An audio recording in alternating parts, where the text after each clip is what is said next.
Tonight, of course, is Andy Lloyd, author and ufologist. Welcome to the show, Andy. Glad you could make it tonight. Thanks very much, Colin. Great to be on the show this evening. Before we get to the body of the show, I'm hearing all kinds of reports of torrential rain in northern England, Andy, and southern England scorching from heat. So I hope everything's okay in your area. Yeah, we've had quite a drought condition. I mean, British weather is never predictable, as I'm sure you're very aware. And they have said down the years that if global warming is to be believed, and I've got an open mind on that, that will be the weather pattern of the future, that there will be wet times in the summer up north and very dry and more continental in the south. So what seems to have happened now is that London just bakes like Paris. Right. And London, people associate London, they used to associate London with smog and fog, and now they associate it with rain. And really speaking, it's become almost continental. It's a lot drier and a lot hotter in the summer than it used to be. And up north they get all the rain, so they have floods up there and drought down here. And it's, for such a small island, it's quite a strange duality. So you have noticed over the last, say, 10, 15 years, Andy, that these weather patterns have been changing? Well, insofar as you can notice any pattern to the British climate at all, because it is so unpredictable. Here in Gloucester, where I lived 3 years ago, we had such torrential floods that the whole county almost got evacuated, and down the bottom of my road, there were canoeists cycling along the road. I mean, it was absolutely insane, and we had an incredible, and then this year it's dry and drought-like, and it's just a very unpredictable thing, but if global warming really does happen, and I do believe that there's all the solar stuff connected with it as well as the man-made things, and things that's possibly connected with the dark star that we're going to talk about as well.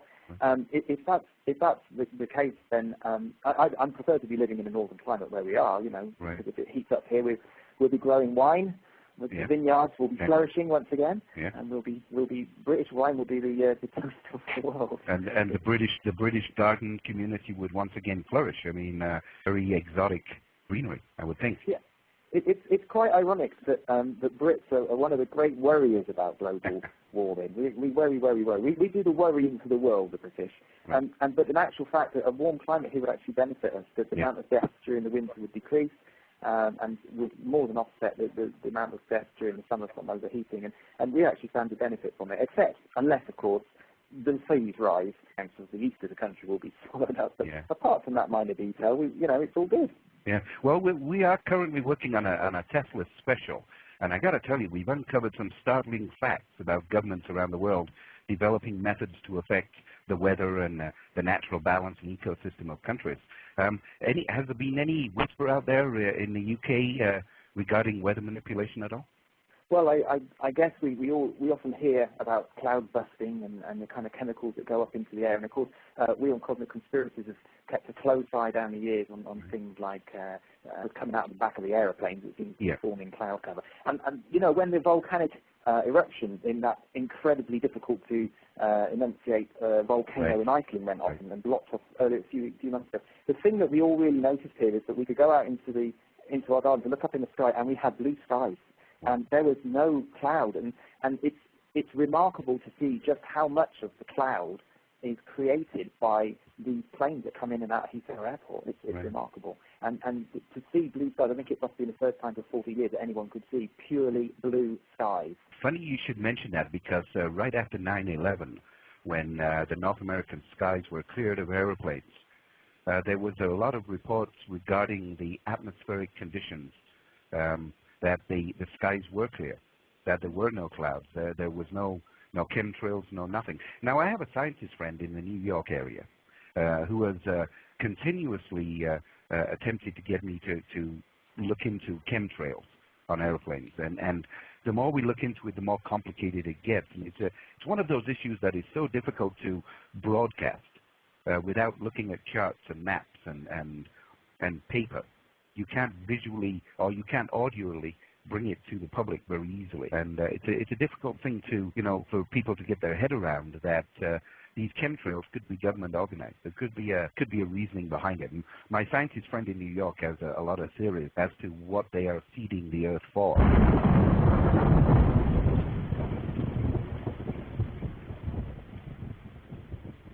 So what are they seeding the Earth for? What are the chemtrails all about? Well, we will be looking at that in the fall, along with weather patterns, along with the Tesla project. So the weather, although unpredictable in England, is bringing its wrath on the countryside. As Andy said about the flooding, remember most of northern England, northeast England anyway, portions of Britain are below sea level. And flooding is a regular occurrence. And if the oceans do rise due to global warming for whatever reason, who knows what the UK will look like in the near future. And as I said in the fall, we have a special show on the weather manipulation using the Tesla projects. And of course, we're getting government denial from those projects, but we're going ahead with the show anyway. The weather patterns and chemtrails, two great shows scheduled for this fall. So we do invite you to keep checking the listings as we start booking for the fall season. So let's listen to more of the Night Zone UK with guest Andy Lloyd, the author of The Dark Star, Planet X. We're going to talk about the dark star. Now, if I wander, you pull me back onto a point, and if you wander, I'll do the same thing. And maybe we can get through this, because it's a deep subject. We can go in a million directions with the dark star. Basically, stories and prophecies, somewhere out there in the vast universe is a planet that has affected Earth on a frequent basis. It continues its perpetual orbit around and through our system.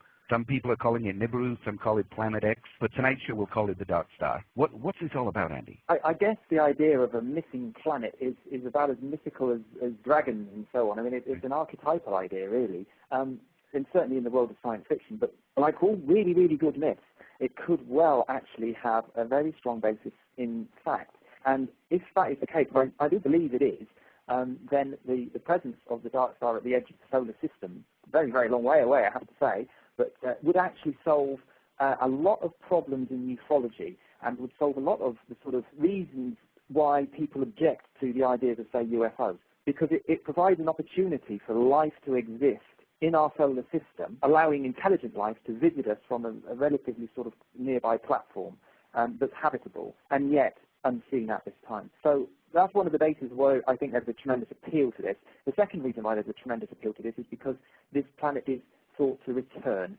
and is spoken of in mythology, but also in quite a lot of the sort of scriptural texts and so on that people are obviously very interested in that have been passed down to us from ancient times.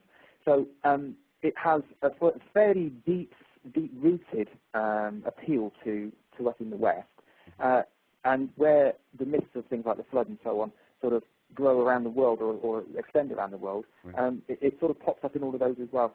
So it's an exciting proposition, and as a sort of trained scientist, I have a sort of a vested interest in trying to prove the existence of this thing, or to disprove the existence of this thing, in order to solve some of the tremendous mysteries that you and I and so many other people are fascinated in. Now this Planet X, I discussed this matter with a number of experts. Marshall Masters, CNN science correspondent, he has a Planet X forecast websites up there. And I've also talked with Mr. Shaw with the Torah code and the incoming Nibiru, the planet. It's like you say, the tie-ins, I think, give you pause for cause. It makes you want to know definitively if there is a dark star or if there is a planet incoming. Do we have any real scientific evidence showing any gravity variance or anything like that? I'm sort of very acquainted with Marshall Masters because he and I used to work reasonably closely together with some of these particular points. And his interest is clearly in events that may occur around about the 2012-2013 time, which ties in with the Mayan calendar and the sort of prophecies that may come out of the end of the Mayan age around about that time. And my particular interest, of course, is in the science and in looking at evidence within the solar system which points to the existence of this body. So there are areas where our interests coalesce, and there are areas where we differ in our opinions. My opinion is that the object remains a very distant object at this time, and lies between the Kuiper belt, which is a sort of second asteroid belt beyond Neptune, and the sort of inner Oort cloud, which is a cloud of comets much, much further out. And there's a sort of a gap between these two zones, which I believe is the sort of kingdom of this dark star. So it's a binary companion that's located at that distance. And there are a number of anomalies to do with the outer solar system, to do with the bodies in the outer solar system, and some of the forces that go on out there that indicate that things are not the way science currently describes them or would like to see them. And those anomalies point to the existence of something out there that they have yet to find. And in actual fact, at the moment, scientists are engaged in a very active exploration of that area using an infrared device known as WISE, and are hopeful, some of them are hopeful, the ones from the Jet Propulsion Laboratory anyway, are quite hopeful of discovering this object before 2013. 2013. Now that's there's the number. Is it 2012 to 2013? And it comes in two different ways if you start looking at it. This area of time. Now the area of time is the argument, and we've gone around this circle a number of times. But depending on which calendar. Now the Old Testament clearly was not written with the Julian calendar in mind, or the Roman Greco calendar, or even the Mayan calendar for that matter. The Old Testament was written upon a time that doesn't exist anymore. And now we are trying desperately to take those stories and fit them into time, space that makes sense. And as Andy said, you're looking at 212, 213, somewhere in there, that there, this is going to happen. There will be changes upon our life. I don't think it's going to be catastrophe. I don't think we're going to be destroyed. I do think we're going to be tested. The timing of that, to do with the end of the Mayan Age, it may not be that this planet sort of comes crashing our way, right, but the discovery of the existence of that body may actually coincide with the end of an age and in a way create a new era of understanding about our origins and the nature of this solar system. Yeah, we've talked extensively with John Hogue from Hogue Prophecies regarding the 2012 Mayan end and what's to come after 2012. And his explanation is that it's not, it is the end of an age, but it's the beginning of a new age of enlightenment. That it's a matter of knowing, not guessing, not wondering, but actually knowing.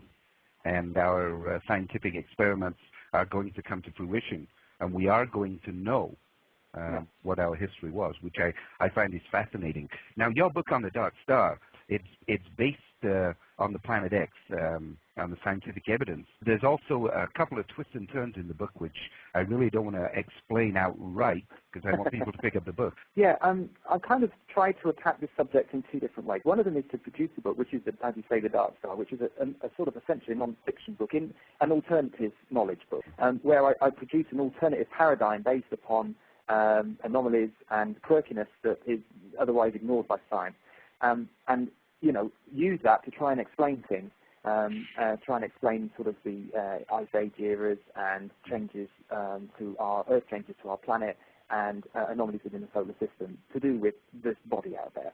So that's part of my work, and The Dark Star was published in 2005 and it's been very popular, and a lot of people consider that to be sort of a standard text now to do with Planet X. And then in the sort of Dan Brown tradition, I thought about that and thought, well, this obviously has an interest to researchers and has an interest to people who are very sort of clued into quite deep thinking as you introduce the piece. But it's also a very exciting idea from the point of view of the general public, if only they could access it in a very sort of an easier way to understand. So the last two books I've written, which is Ezekiel 1 and Followers of Horus, have been a sort of fictionalized ways of understanding what's going on, and created a sort of Dan Brown type thriller to do with conspiracy and a little bit of science fiction as well, and these quirky Anunnaki people described by Zechariah Sitchin. And I've thrown those into sort of a melting pot of ideas in order to make the Dark Star an understandable phenomenon. And it's been relatively successful because people who would otherwise not necessarily want to sit down and read a quite a heavy alternative knowledge science book can read a something good thriller and enjoy it, and still at the end of that and come away with a bunch of new ideas that sort of ruminate. Yeah, it's important that a spoonful of sugar does help the medicine go down. Yeah. And a lot of the information that comes out of scientific facts, if it was truly brought out in its cold terms, would probably scare the bejesus out of us. Yes, so, I absolutely agree.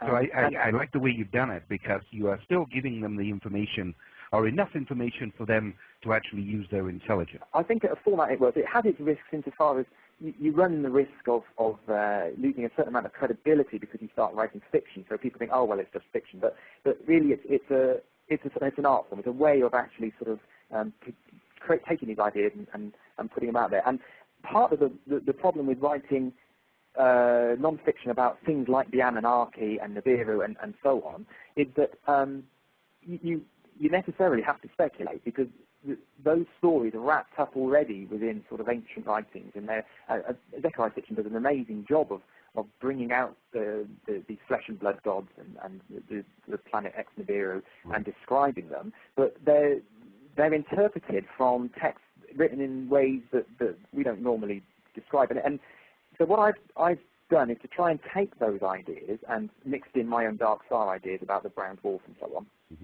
and put them into the modern world that we can all relate to, and try and understand what it would be like if those guys were still around. You know, if the Anunnaki was still here, if there was an alien presence on our world that was pulling the strings behind the national governments and sort of New World Order. And that is an idea that it lends itself to fantastic fiction, but sometimes if you try and put it through a non-fiction format, like say David Icke does, it just sounds too fantastic. So it's a calculated risk, but I think it works. We chased an article that we were thinking of doing a show some months ago, and we chased an article on the bloodline of the kings and queens of Europe. And the further we got into the bloodline, the more obvious it became that there are people, maybe nefarious or otherwise, who are controlling the destiny of man on Earth. Now, you could call it the New World Order, the Anunnaki. I don't know. But Andy managed to bring that query and tie it with the return of the Anunnaki and Planet X in a very bold way. And I must admit, I like the connection. Well, the three books, the way I see it, the Dark Star kind of lays out the evidence. And then Ezekiel 1, although it's fiction, it is based upon Planet X and 2012, the conspiracies, and then the Followers of Horus, where you introduce the Anunnaki to the mix, I think is the cream of the crop. It brings a lot of your research to bear in a medicine that is coated within a sugar, and, you know, that people can digest it willingly. And it's quite a dark book, The Followers of Horus. I mean, I've only just had that published, so it's really only just starting to sort of settle into the consciousness of my readers, really. But the idea behind that book is to try and understand what the motivations would be of the Anunnaki now. I mean, take, for instance, the possibility that some of these guys, some of these ancient gods, never left our world. Yeah, there was a film 20 years ago called Highlander, which had an immortal living amongst men. And a fascinating story, because he would obviously never age, but he would sort of take a wife, and his wife would then age in front of his eyes, and then she'd be gone. And those kind of ideas are kind of stuck with me. And so how would an Anunnaki go about his business in this world? It would be their natural inclination to just try and take over and be the head of a multinational company or the head of a nation. But after a short while, it would become clear that they didn't age compared to everyone else, and their true nature would be understood by people, and therefore they would be rejected as aliens and so on. So my whole sort of cunning approach to this is to try and see how they would survive amongst us in a dark, sort of shadowy way, pulling the string, being around, influencing things, making things happen, but never actually coming out into the light of the public's eye in a way that that they would be exposed. That they would be exposed as non-aging or as ancient ones, if you will. Yeah, and in that way, they're essentially kind of the New World Order. You know, they're these characters behind the power, but they're still fighting, because that's what they always did. Enlil, Enki, they were brothers. They fought each other in the sense of trying to dominate and try and have power, and their characteristics are very different. And I wanted to take those ideas, those very ancient mythical ideas, and use those in this sort of modern context, and create a sort of fictionized scenario in a Dan Brown sort of way. So I hope I've succeeded with that. I think I've produced some quite exciting and interesting fiction. But you know, whether it gets made into movies or whether it sort of takes off, only time will tell. Exactly, but at the same time, the information is there, and you know, if you pick away at the storyline, information there that has some very direct bearing on society. Because you spoke, for instance, in Ezekiel 1, you used the reporter as the as kind of the cameraman, if you will. Right. And you know, that really hit home, because you can imagine that reporter. It has a tangible body, if you will. And I think that's important when you're trying to bring the information that we bring regarding UFOs and regarding the Anunnaki and all of these possibilities from ancient history. To bring them forward, you need to give them body. And I think you managed to do that, Andy. I truly do. And well, I'm glad to hear you say that. I think it's fair to say that oftentimes with all of us, we live in our own sort of little world, which is of tremendous value, but an event is often required to open our eyes up to other possibilities and the broader context that we sort of swim around in, the ocean in which we swim. And if you can put yourself into a situation like a character in a book where you relate to them as a normal person going about their daily business like you, and then suddenly they're confronted with these absolutely extraordinary events that are mind-blowing and have to deal with that and come to grips with it, then that's much easier than just sitting there in an auditorium and listening to a speaker trying to tell you that there's a new world paradigm that you've got to understand, and you think, well, that's fine, but how does that relate to my life? Yeah, and I can relate to the method that you use, because we do space flight, time travel, wormholes, dimensional shifts, ghost spirits. We do a number of things on the night zone, and at times it is difficult to get that vision out to the audience, for them to be able to pick up what we are seeing or what we see without giving them charts and video.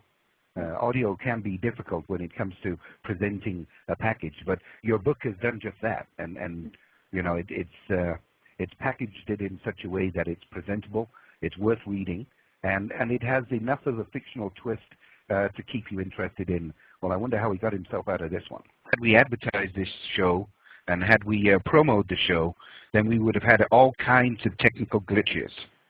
As it happens, we ran almost flawlessly. Now, some would say that's just the luck of the draw. Some would say that it's possible there's some kind of conspiracy there. Now, I don't know. I'm not the expert. I just bring the experts on air to give us those answers. Andy Lloyd, author, ufologist, part of the Cosmic Conspiracy team out of the UK. What an impressive man. The Anunnaki, in your last book, The Followers of Horus, the Anunnaki, I wasn't quite sure, were they here dormant, or were they active, like you say, within the New World Order? Are these people that just are perpetually in the shadows of power, do you think? The characters that I have, the Enki character is a kind of a messianic character, and in Sitchin he relates the character Enki from ancient myths. He's a sort of a god of medicine, and he helped to sort of forge us in the image of the god and brought forth humanity. And then when the flood occurred, which was an event that Sitchin thinks was triggered by a sort of a passing of this planet Nibiru, the dark star, what have you, Enki was the one who said, well, you know, actual fact, I think I want to save humanity. I don't want them destroyed. We'll you know, take Ziasutra or Utnapishtim or Noah, or whoever he was, depending on which pantheon you're talking about, right, and we'll allow him to take his family and survive by building this sort of submarine ark thing. And so he has to be the good guy. I mean, he has to be the good guy. But in Ezekiel 1, I start by having him as this sort of shadowy tool man who is behind the scenes. You don't know if he's a good guy or a bad guy, and he appears to be lurking in such a way. He keeps popping up at all the wrong moments and the dangerous moments. And you think he might be behind the awful events that occur in that book.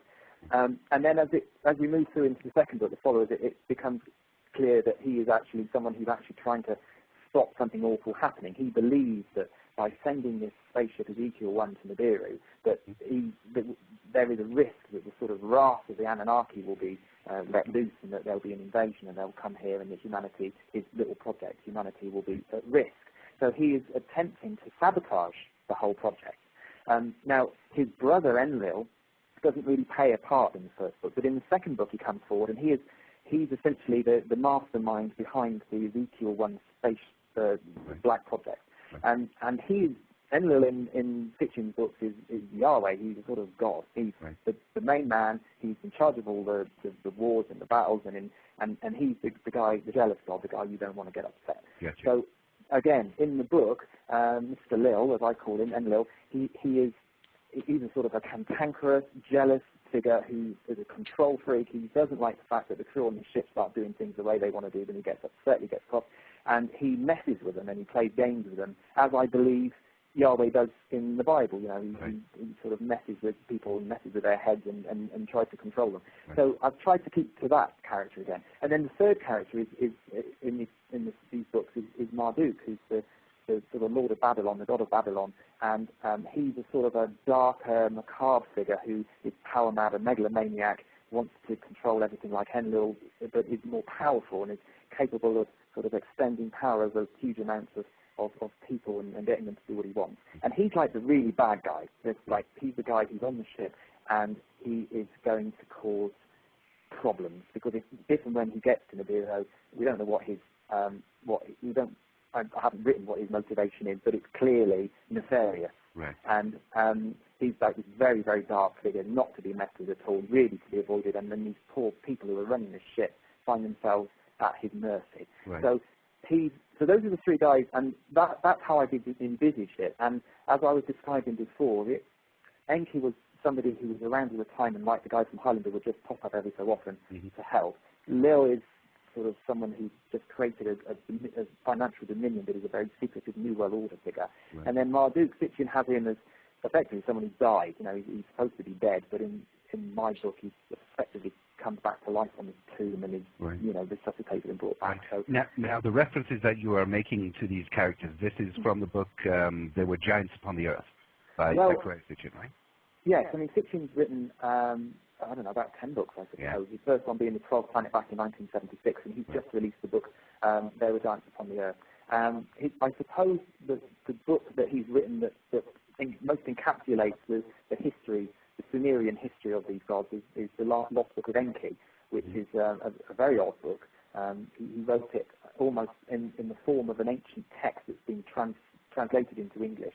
And part of it fits in very well with text that we know, and then other parts of it he's effectively sort of said, well, these are the lost bits that haven't been found, but in order to make the whole story cohesive and fit together, I've sort of made this up and slotted all this in.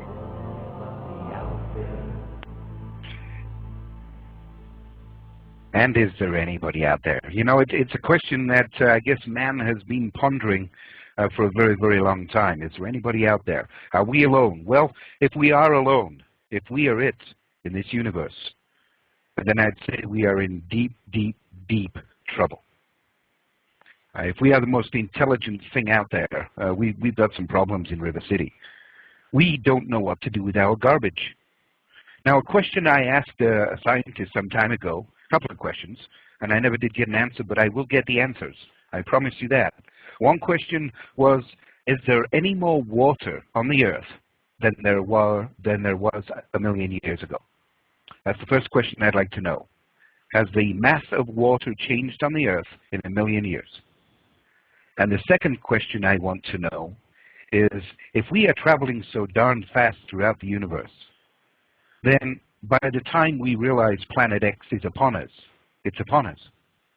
There's not much we can do. It's like crashing into a car at an intersection that you have absolutely no chance of stopping. It's being sideswiped. And if it does miss us, then the electronic exchange between the two planets is going to be horrendous. And we're having kind of a philosophical discussion down in the virtual studio tonight. I have a good friend, Return Guidebook, is down in the studio, and we're discussing the fact of the ancients knowing what was going on. How did they know? How could they write in the Old Testament items and accuracies that are so spot on, it is scary? How can that be? How did Nostradamus look into a pool of water and see the atrocities that he wrote of? How can that be? Is it possible that these are abilities that we all have, and only a few have managed to hold on to that special ability? Or is it some wisdom that's coming from elsewhere? And that's the problem we face, is we hear of those elsewheres. And we hear of our good friend David Baker, who speaks to passed on spirits. and helps them and helps the loved ones that are left behind. Will we finally get to see them? If Nibiru, Planet X, is not a cataclysmic event for the Earth, then it is, as John Hogue has reported it to be, a changing time, a time of enlightenment and a time of knowing. And if we can get to that time of knowing, then it is quite possible we might actually have peace on Earth. However, I won't be holding my breath for that. Not anytime soon. Not even with the second coming of Christ, or the Magi, or anything else you want to call it. Well, this week the Calgary Stampede is upon us here in Calgary. Those who are familiar with Calgary, or those who usually follow the show on archive download, we are in 4 days into the Calgary Stampede, the greatest outdoor show on Earth. The yearly event got underway on Friday with over 200 float parade, marking a 98 years since the first Stampede in 1912. In the years since, the annual festival has grown to attract as many as 1.2 million attendees to its unique mix of concerts, midway rides, and rodeo competitions, featuring approximately $2 million in prizes. And the parties. Oh, yes, the parties. Open beer gardens, saloon girls, and real as well as urban cowboys, daytime music stages and performers, and of course, dozens of daily free pancake breakfasts. Throughout the city, pancakes, Canadian maple syrup, Canadian sausages and crispy Canadian bacon, and campfire Canadian coffee. Although, I gotta tell you, I still prefer Timmy's. Oh, yummy, yum, yum, the Calgary Stampede is truly the greatest show on Earth. You know, some people spend 10 days vacationing here, visiting various free pancake breakfasts hosted all around town by the merchants. And then they hit the Stampede grounds for a day, and then end up in the evening in the wee hours at some cowboy party somewhere, hosted by other various merchants. Others, they enjoy the heritage and history of the wild, wild west, known as the Calgary, Alberta, with a world-class Glenbow Museum and a huge downtown convention center nestled within historic buildings. The ghost tours of downtown are legendary. So Google Calgary Stampede. Make it a point of coming next year for your vacation, and I can assure you that breakfast is on us. Now there, I've done my public service announcement like a good little Canadian soldier should. Can we get on with it now?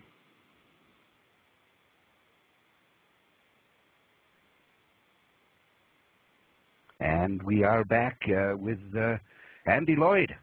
And we're going to be talking about some more Planet X. And we're just waiting for Network to come back. And there we go. Andy Lloyd, author of a number of books, The Dark Star, The Planet X Evidence, Ezekiel 1, a novel based upon Planet X conspiracies of 2012, and The Followers of Horus, where Andy introduces the Anunnaki to the mix. So Andy, obviously the information and research required to produce such work, it has to be a labor of love. I got into this in the late 1990s, and I was very taken with a lot of UFO books and the work of people who were looking into sort of ancient history and trying to understand whether there was alternative history going on. And I've always enjoyed reading those, so yes, it is a labour of love. I find it thoroughly enjoyable. I'm fascinated by the entire subject. And why I got, I've worked with David and Martin on Cosmic Conspiracies. We produced this very, very big website towards the beginning of the new century. The Dark Star theory sort of came out of that as a sort of an offshoot because I wanted to explore this idea of this brown dwarf. I enjoyed reading Misty Sitchin's work, but I had a big problem with the idea that a planet that's developed and evolved in the same way as us. Right. So I put forward this idea that there had to be a sort of a system out there with this dark star, and Nibiru had to be a planet that would orbit the dark star, and in the same way that Jupiter's moons are warmed up by Jupiter, and that mechanism would work in deep space as well and produce a sort of habitable world. And the science of that works, which I'm very happy with. The problem with it is that, if there is indeed a problem with it, is that obviously when you're talking about a brown dwarf, or a sub-brown dwarf, you're talking about a sort of Jupiter-sized planet, which arguably is much more difficult to miss than terrestrial worlds that are very, very extreme distance. So but I think having spent years exploring the science of this, it's become clear to me that the outer solar system, to a great extent, is like a total mystery. And I've used the analogy before, which is very useful, that if you imagine your garden, a very long garden that you've got at night time, it's pitch black outside, and you are sitting at your window looking out into the garden, and there's a light behind you that's sort of shining from the window, and you peer out into the darkness. The patio in front of you, you could see little things on the patio, and if you imagine that being sort of the solar system where we live, you might be able to see the planets being on the patio, if you see what I mean. Yeah, yeah. But the darkness beyond, nothing in the garden is lit sufficiently by the light from your window, and it's just plunged into darkness. So that's the outer solar system, and beyond the current planets, much beyond there, we know practically nothing about the outer solar system. And the understanding that we all have, that astronomers understand everything about the solar system, is, well, astronomers don't believe that, but people have this feeling that's the case. So my work challenges that and says there's a lot to learn out there. This planet could well be out there, and you know, as we were saying before, within a couple of years, the evidence could well come forward to substantiate that such a body exists. There's not much question at all, but there's life throughout the universe. We're not alone in the universe at all. No, for sure we're not alone. Now, life-bearing planet.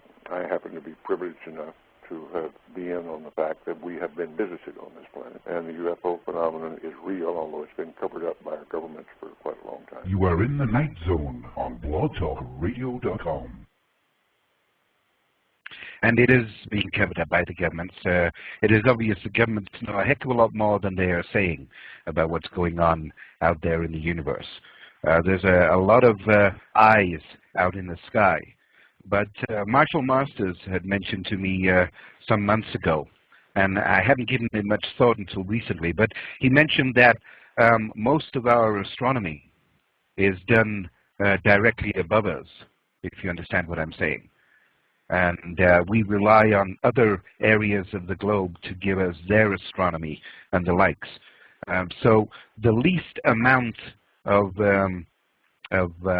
telescopic work or the least amount of scientific progress has been made from the southern portion of our Earth. And this is theorized why we have not seen Planet X, because it is coming in through a southern direction. Now, if that's true or false, only time will tell. And as we've been speaking down in the virtual studio, there are many possible outcomes if Planet X exists or not.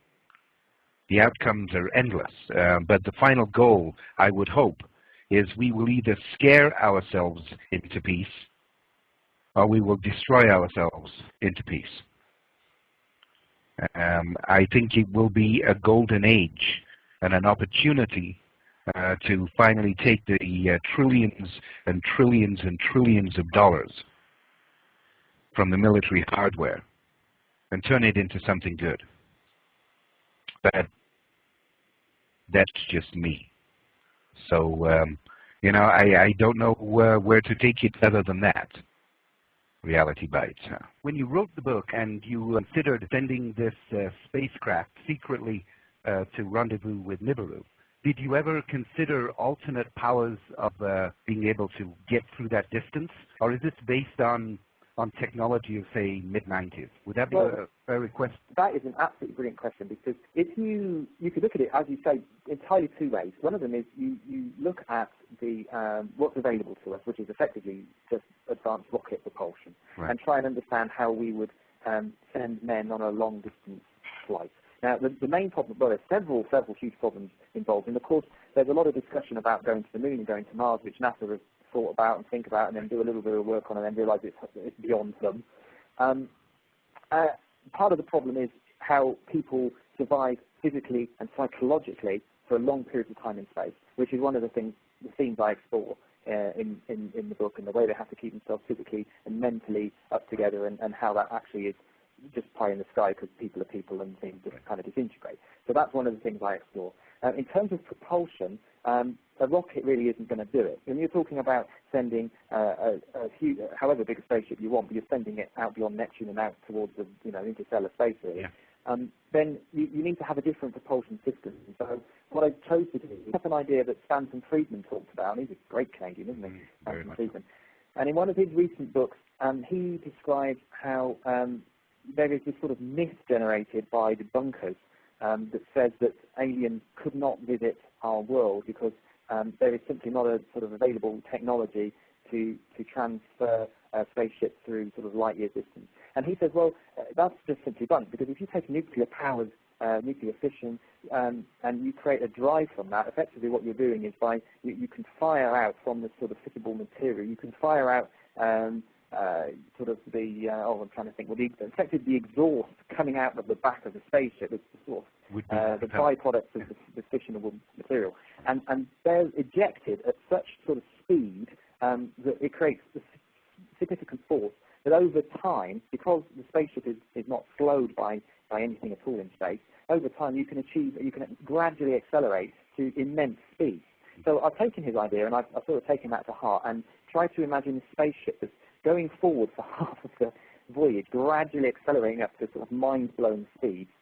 And then in order to be able to arrive at its destination, it has to kind of flip over halfway through the journey and then sort of slam the brakes on in exactly the same way. Kind of a slide into home base. Exactly. And so this space journey that I've sort of produced in the book sort of runs for 15 years, 7.5 of which is slowly accelerating, right, and the other 7.5 is slowly decelerating. Right.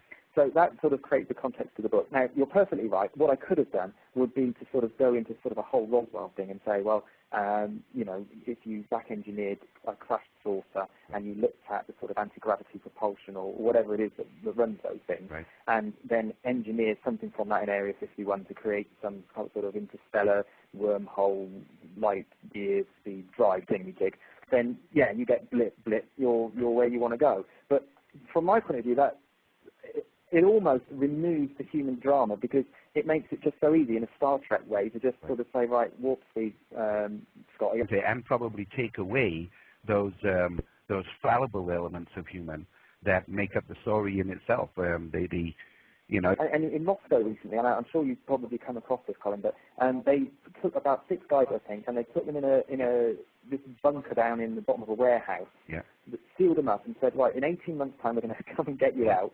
And they're seeing how they sort of psychologically cope with living in this sort of enclosed environment, recycling. Right. But I have also, in the Followers of Horus, introduced the sort of Roswell thing where you've got... Right. But I have also, in the Followers of Horus, introduced the sort of Roswell thing where you've got these flying saucers. And I'm not going to tell you why because I want people to read it and hear about it, but I do introduce into the story these sudden ships that suddenly start about and are driven about by someone else and make everyone go, oh my goodness, what's going on here? Right. So I kind of brought that into it, and it's almost like you've got this very slow, very, very antiquated ship flying out from Earth to this Nibiru. And certainly they come across these darting around UFOs, kind of looking at them like they're watching the Titanic. I find that kind of a funny concept, really. Yeah, you know, and I think so too. I mean, we have barely found a method of escaping Earth's gravity. Famed or supposedly made it to the moon and back. We've got rovers on Mars, but we as mankind have spent a great deal of effort trying to break the gravitational boundaries of Earth, and I think we are the Henry Fords of the space industry. You can have any color you want as long as it's black. Exactly. You know, I think we're so basic in our thinking, and if there are species out there in the outer space and in the universe, which according to mathematicians just positively has to be, we cannot be the only species in this great void. It is almost mathematically impossible. So it would also be extremely dull. Yeah, exactly. You know, I mean, everything about the world in which we live has a thriving life, biodiversity. You know, you go from one country, one continent to another, and all the life's different. The oceans are teeming with varied life, and the evolution brings all these different forms down the ages. Well, how on earth can the rest of the universe not be exactly like that? Exactly. And the only thing that prevents us from finding out is obviously the vast distances. We're stuck in this little bubble floating around in the middle of nowhere, and we're incapable, unfortunately, of seeing the vast variety of life. Because I'm quite convinced that life is seeded here, it's been brought here by comets, that the structural DNA is something that's evolved in the universe long, long, long before the sun ever came into existence. And the sun just kind of popped into existence through, the physical by the sort of the dust from supernovas, and then this visitation of these interstellar comets will bring life here and get it all going again, like a great cycle, a recycling cycle. Life's everywhere, and it's something to be celebrated, but we're unfortunately just not able to see it right now. Well, and time and space being the killer, because that is what is preventing us from exploration, is the fact of the distance between what could be a habitable planet of any kind of consequence would be 2 or 3 or maybe even 4 lifetimes before we would actually get there. So I agree with you. The time and space continuum is the key. And if you believe in Einstein's theories and the theories of others, there is a method, they believe, of some kind of travel that doesn't involve the lineage of A to B. So, will it be in our lifetime? I doubt it, Andy. But do you think the government is out there actively investigating these types of possibilities? Do you think there's research, wet ops or black ops or dark ops? It was very clear that they certainly were at one point. Now, during the Cold War, the UFO subject was clearly something that the FBI and it's just a matter of record. They were fascinated by the subject in the same way that many members of the public were fascinated by it, and they were quite worried about it as well. Ufology field from sort of 47 onwards is full of sort of intervention by government and through various agencies, and there was clearly a cover-up going on of quite a large proportion. Now, what the nature of the UFOs were, I think, is still an open question, and personally, I think the extraterrestrial hypothesis is the likely answer. But it may be interdimensional. It may be that that it may even be that there's some sort of source to do with our own planet. But what Dark Star Theory, they can Google Andy Lloyd. They'll find me. I'm also an artist. They'll be able to see my paintings online as well. So Andy Lloyd, Google me, and my books are available in Amazon in the UK.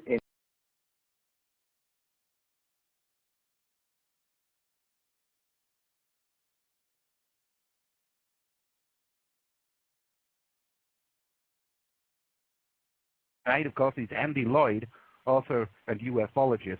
Welcome to the show, Andy. Glad you could make it tonight.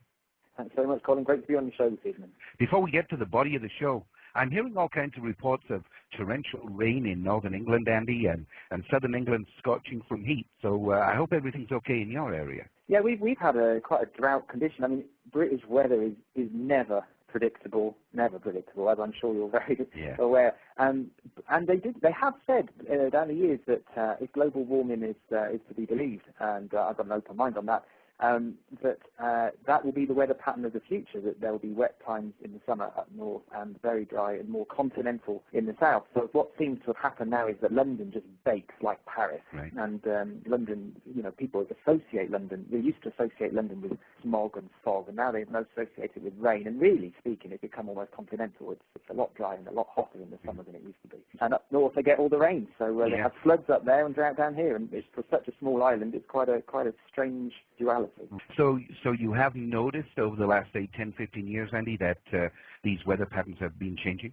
Well, insofar as you can notice any pattern to the British climate at all, because it is so unpredictable. Here in Gloucester, where I lived 3 years ago, we had such torrential floods that the whole county almost got evacuated, and down the bottom of my road, there were canoeists cycling along the road. I mean, it was absolutely insane, and we had an incredible, and then this year it's dry and drought-like, and it's just a very unpredictable thing, but if global warming really does happen, and I do believe that there's a lot of solar stuff connected with it as well as the man-made things, and things that's possibly connected with the dark star that we're going to talk about as well. If that's the case, then I'd prefer to be living in the northern climate where we are, because if it heats up here, we'll be growing wine. The vineyards will be flourishing once again, and we'll be British wine will be the toast of the world. And the British garden community would once again flourish. I mean, very exotic greenery, I would think. Yeah. It's quite ironic that that Brits are one of the great worriers about global warming. We worry. We do the worrying for the world, the British. Right. But in actual fact, a warm climate here would actually benefit us. The amount of deaths during the winter would decrease, and would more than offset the amount of deaths during the summer from overheating. And we actually found a benefit from it, except unless, of course, the seas rise, and so the east of the country will be swallowed up. But apart from that minor detail, it's all good. Yeah. Well, we are currently working on a Tesla special, and I got to tell you, we've uncovered some startling facts about governments around the world developing methods to affect the weather and the natural balance and ecosystem of countries. Has there been any whisper out there in the UK regarding weather manipulation at all? Well, I guess we often hear about cloud busting and the kind of chemicals that go up into the air. And of course, we on Cosmic Conspiracies have kept a close eye down the years on things like coming out of the back of the aeroplanes that seems to be forming cloud cover. And when the volcanic eruption in that incredibly difficult to enunciate volcano in Iceland went off and blocked off earlier a few months ago, the thing that we all really noticed here is that we could go out into our gardens and look up in the sky, and we had blue skies. And there was no cloud, and it's remarkable to see just how much of the cloud is created by these planes that come in and out of Heathrow Airport. It's remarkable. And to see blue skies, I think it must have been the first time for 40 years that anyone could see purely blue skies. Funny you should mention that, because right after 9/11, when the North American skies were cleared of aeroplanes, there was a lot of reports regarding the atmospheric conditions, that the skies were clear, that there were no clouds, there was no chemtrails, no nothing. Now, I have a scientist friend in the New York area who has continuously attempted to get me to look into chemtrails on airplanes, and the more we look into it, the more complicated it gets. And it's one of those issues that is so difficult to broadcast without looking at charts and maps and paper. You can't visually or you can't audioly bring it to the public very easily, and it's a difficult thing to for people to get their head around, that these chemtrails could be government organized. There could be a reasoning behind it. And my scientist friend in New York has a lot of theories as to what they are seeding the Earth for.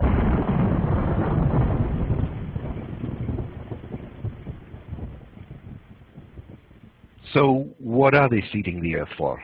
What are the chemtrails all about? Well, we will be looking at that in the fall, along with weather patterns, along with the Tesla project. So the weather, although unpredictable in England, is bringing its wrath on the countryside. As Andy said about the flooding, remember, most of northern England, northeast England anyway, portions of Britain are below sea level. And flooding is a regular occurrence. And if the oceans do rise due to global warming for whatever reason, who knows what the UK will look like in the near future. And as I said, in the fall, we have a special show on the weather manipulation using the Tesla projects. And of course, we're getting government denial from those projects, but we're going ahead with the show anyway. The weather patterns and chemtrails, two great shows scheduled for this fall. So we do invite you to keep checking the listings as we start booking for the fall season. So let's listen to more of the Night Zone UK with guest Andy Lloyd, the author of The Dark Star, Planet X. We're going to talk about the Dark Star. Now, if I wander, you pull me back onto a point, and if you wander, I'll do the same thing. And maybe we can get through this, because it's a deep subject. We can go in a million directions with the Dark Star. Basically, stories and prophecies, somewhere out there in the vast universe is a planet that has affected Earth on a frequent basis. It continues its perpetual orbit around and through our system. Some people are calling it Nibiru, some call it Planet X, but tonight's show we'll call it the Dark Star. What's this all about, Andy? I guess the idea of a missing planet is about as mythical as dragons and so on. I mean, it's an archetypal idea, really, and certainly in the world of science fiction, but like all really, really good myths, it could well actually have a very strong basis in fact. And if that is the case, I do believe it is, then the presence of the Dark Star at the edge of the solar system, very, very long way away, I have to say, but would actually solve a lot of problems in ufology, and would solve a lot of the sort of reasons